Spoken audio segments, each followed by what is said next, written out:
জয় যিশু। প্রথম পাঠ শিষ্যচরিত হতে আজকের বাণী পাঠ ৮ অধ্যায় ২৬ থেকে ৪০ পদ। একজন ইথিওপীয় রাজকর্মচারী খ্রিস্ট বাণী শুনে খ্রিস্ট বিশ্বাসী হয়ে উঠলেন। তাকে তখনই দীক্ষা স্নাত করা হলো। প্রভুর এক দূত একদিন ফিলিপকে বললেন, যাও, জেরুসালেম থেকে গাজা নগরের দিকে যে পথ নেমে গেছে তাই ধরে এক্ষুনি দক্ষিণ দিকে চলে যাও। ওই পথটি মরুপথ। ফিলিপ তখনই সেই দিকে রওনা হলেন। এখন একজন ইথিওপীয় জেরুসালেমে তীর্থ করতে গিয়েছিলেন। তিনি ছিলেন ইথিওপিয়ার রানীর একজন উচ্চ পদস্থ কঞ্চুকি কর্মচারী, তার সমগ্র ধনাগারের অধ্যক্ষ। সেই সময়ে তিনি ফিরে আসছিলেন আর রথে বসে বসে প্রবক্তা ইসায়ার গ্রন্থ পড়ছিলেন। পবিত্র আত্মা তখন ফিলিপকে বললেন, তুমি ওই রথটির কাছে গিয়ে রথটির সঙ্গে সঙ্গে চলো। ফিলিপ দৌড়ে কাছে যেতেই শুনতে পেলেন সেই মানুষটি প্রবক্তা ইসায়ার গ্রন্থ পড়ছেন। তিনি জিজ্ঞেস করলেন, আপনি যা পড়ছেন বুঝতে পারছেন কি? তিনি উত্তর দিলেন, কেউ আসল অর্থ বুঝিয়ে না দিলে কি করে বুঝবো বলুন। তারপর তিনি ফিলিপকে উঠে তার পাশে এসে বসতে অনুরোধ করলেন।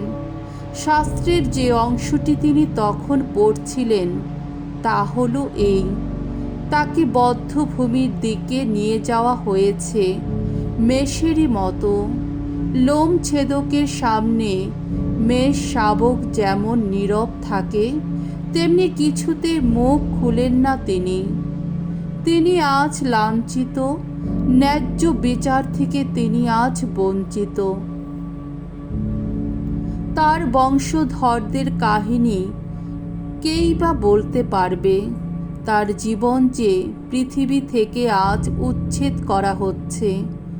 কঞ্চুকি তখন ফিলিপকে বললেন, আচ্ছা বলুন তো, কার সম্বন্ধে প্রবক্তা এই কথা বলছেন, নিজের সম্বন্ধে না অন্য কারো সম্বন্ধে? ফিলিপ এবার বলতে আরম্ভ করলেন। শাস্ত্রের সেই অংশ থেকে শুরু করে তিনি তাকে যিশুর মঙ্গল কাহিনী শোনাতে লাগলেন। পথে যেতে যেতে তারা এক জলাশয়ের কাছে এসে উপস্থিত হলেন। তখন কঞ্চুকি বললেন, ওই দেখুন জল। দীক্ষা স্নাত হতে আমার কি কোনো বাধা আছে? তখন তিনি রথ থামাতে হুকুম দিলেন। তারপর ফিলিপ ও কঞ্চুকি দুজনে জলে নামলেন এবং ফিলিপ তাকে দীক্ষা স্নাত করলেন। তারা জল থেকে উঠে আসতেই প্রভুর আত্মিক শক্তি ফিলিপকে সেখান থেকে তুলে সরিয়ে নিয়ে গেল। কঞ্চুকি তাকে আর দেখতে পেলেন না। তবুও তিনি আনন্দিত মনে নিজের পথে এগিয়ে চললেন। এদিকে ফিলিপ দেখলেন তিনি এসে পড়েছেন আজোতাস নগরীতে। তিনি নানা জায়গায় ঘুরে ঘুরে শহরে শহরে মঙ্গল সমাচার প্রচার করতে করতে অবশেষে সিজারিয়া নগরীতে এসে উপস্থিত হলেন। প্রভুর বাণী। ঈশ্বরকে ধন্যবাদ।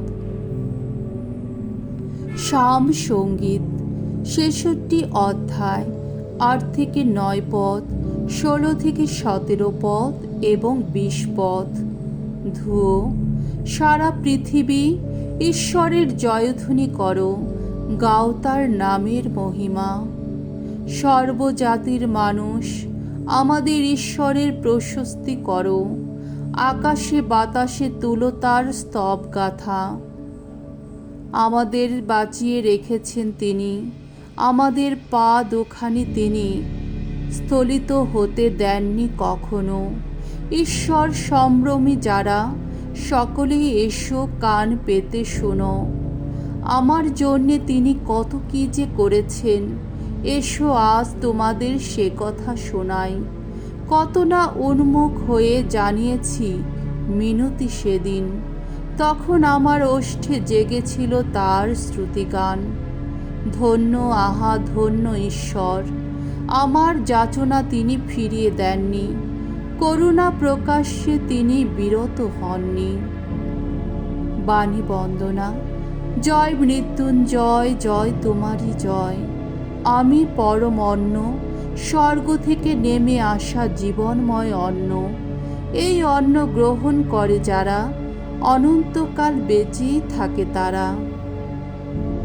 মঙ্গল সমাচার। যোহন রচিত মঙ্গল সমাচার, 6 অধ্যায়, 44 থেকে 51 পদ। প্রভু যীশু নিজেই স্বর্গ থেকে নেমে আসা সেই জীবনদায়ী রুটি। কাফারনাউম নগরে যীশু একদিন ইহুদিদের বললেন, কেউই আমার কাছে আসতে পারে না যদি না পরম পিতা যিনি আমাকে পাঠিয়েছেন তিনি তাকে আমার দিকে টেনে আনেন। আমি তো শেষ দিনে তাকে পুনরুত্থিত করবই। প্রবক্তাদের বাণী গ্রন্থে এই কথা তো লেখাই আছে যে তারা সকলে ঈশ্বরের কাছেই দীক্ষা পাবে। যারা পিতার বাণী কান পেতে শুনেছে এবং এইভাবে জ্ঞান লাভ করতে পেরেছে তারা প্রত্যেকে আমার কাছে আসে।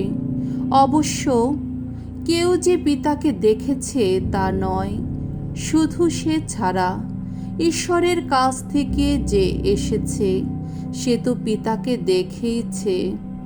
আমি তোমাদের সত্যি সত্যি বলছি, অন্তরে যার বিশ্বাস আছে সে শাশ্বত জীবন পেয়েই গেছে। আমি সে জীবন রুটি।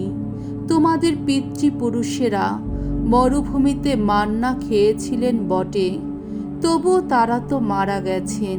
কিন্তু যে রুটি স্বর্গ থেকে নেমে আসে সে রুটি এমনই যে তা খেলে মানুষের মৃত্যু কখনো হবার নয়। আমি সেই জীবনময় রুটি যা স্বর্গ থেকে নেমে এসেছে। কেউ যদি এই রুটি খায় তাহলে সে অনন্তকাল বেঁচেই থাকবে। আর এই যে রুটি আমি দান করব তা আমার নিজেরই দেহ। তা আমি দান করব যাতে জগতের মানুষ জীবন পেতে পারে। প্রভুর মঙ্গলময় বাণী। খ্রিস্ট প্রভু তোমার প্রশংসা হোক।